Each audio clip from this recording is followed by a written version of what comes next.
একটা রেইনি ইভিনিংয়ে কফির সাথে ব্রাউনির কম্বোটা কিন্তু মন্দ নয়। হ্যাঁ, এটাই বানাবো আজকে ঘিরাডালির প্রিমিয়াম ব্রাউনি মিক্স দিয়ে ডাবল চকলেট ব্রাউনি। যা যা ইনগ্রেডিয়েন্টস লাগবে সব রেডি করে নিয়েছি একেবারে গুছিয়ে।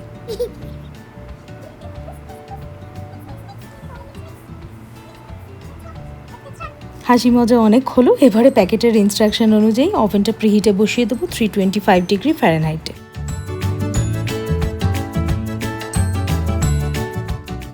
1/4 কাপ ওয়াটার লাগবে, 1/3 কাপ ভেজিটেবল অয়েল আর একটা এগ। একটা রুম টেম্পারেচারের হলেই বেটার হয়। ইভেন যে কোনো বেকিংয়ের জন্য রুম টেম্পারেচারের এগটাই ইউজ করা হয়।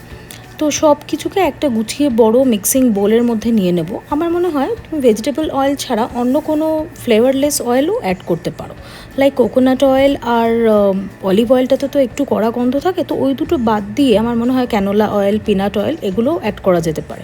মানে আমি এখানে পিনাট অয়েল দিয়েই করেছিলাম, যেহেতু আমার বাড়িতে পিনাট অয়েল ইউজ হয়। তো সব কিছু মাপ করে গুছিয়ে একটা মিক্সিং বোলের মধ্যে নিয়ে এবারে খুব ভালো করে মিক্স করে নিতে হবে।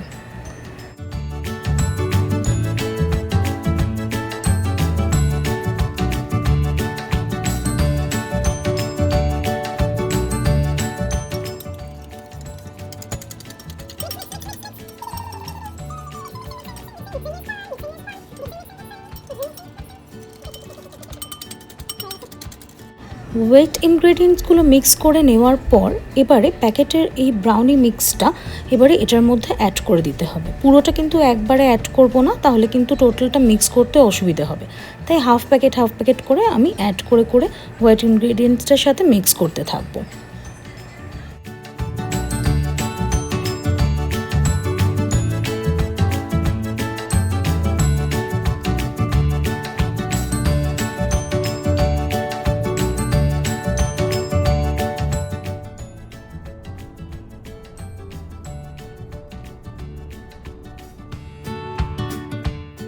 এবারে প্যাকেটে বাদবাকি যতটা মিক্স ছিল আমি ওটাও এইটার মধ্যে অ্যাড করে দেব। এবার কিন্তু মিক্স করতে বেশ প্রবলেম হবে, কারণ অলরেডি এটার মধ্যে প্রচুর চকো চিপস অ্যাড করা থাকে, যেহেতু ডাবল চকলেট প্রিমিক্স। তাই খুব আস্তে আস্তে ভালো করে মিক্স করতে হবে যাতে কোনো লাম্পস না থেকে যায়, সেইভাবে আমরা এখানে মিক্সটা করব।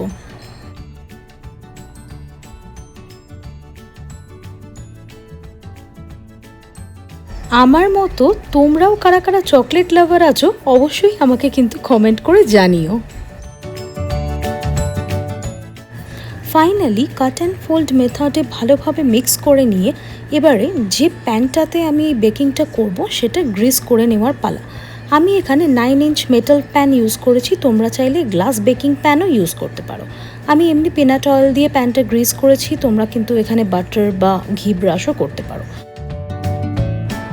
এবারে খুব আস্তে আস্তে সাবধানে মিক্সটাকে আমি বেকিং প্যানের মধ্যে ঢেলে দেব এবং ভালো করে সিলিকন স্প্যাচুলা দিয়ে বা যে কোনো একটা স্প্যাচুলা দিয়ে আমি এটাকে ভালো করে স্ক্র্যাপ করে নিয়ে ঢালবো, যাতে ওতে অল্প একটু যাতে বাটিতে মিক্স না থাকে, এবং ট্যাপ ট্যাপ করে একটু লেভেল আপ করে দেবো।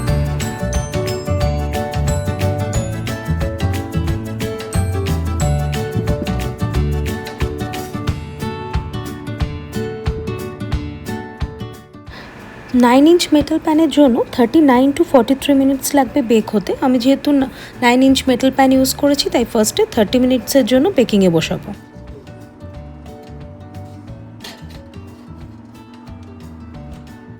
30 মিনিট পর এবার ওভেন থেকে বের করে একবার চেক করে দেখব যে কতটা রেডি হয়েছে।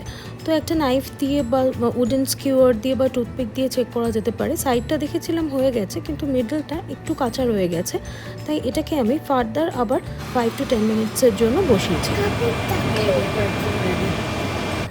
নেক্সট 10 মিনিট পর দেখলাম যখন চেক করে বেকিংটা একেবারেই কমপ্লিট হয়ে গেছে, আর মিডল পোর্শন দিয়েও চেক করে একদমই আর ওয়েট নেই, পুরোটাই একেবারে রেডি হয়ে গেছে। আমার মেয়ে ওদিকে ঘুম থেকে উঠে চকলেট চকলেট করতে করতে চলে এসছে।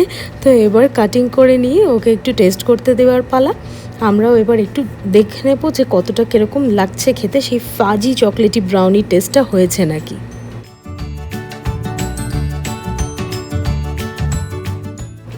Super super tasty chocolate brownie bake হয়ে একদম রেডি। অসাধারণ খেতে হয়েছিল, টেক্সচারটাও ভীষণ ভালো। গিরাডেলি মানেই চকলেটের কোয়ালিটি দারুণ। রেসিপিটা একবার অবশ্যই ট্রাই করো। ভিডিওটা ভালো লাগলে লাইক করো, শেয়ার করো, কমেন্ট করো, চ্যানেলটা সাবস্ক্রাইব করতে ভুলো না। ফিরে আসছি নেক্সট ভিডিওতে খুব শিগগিরই। Bye guys.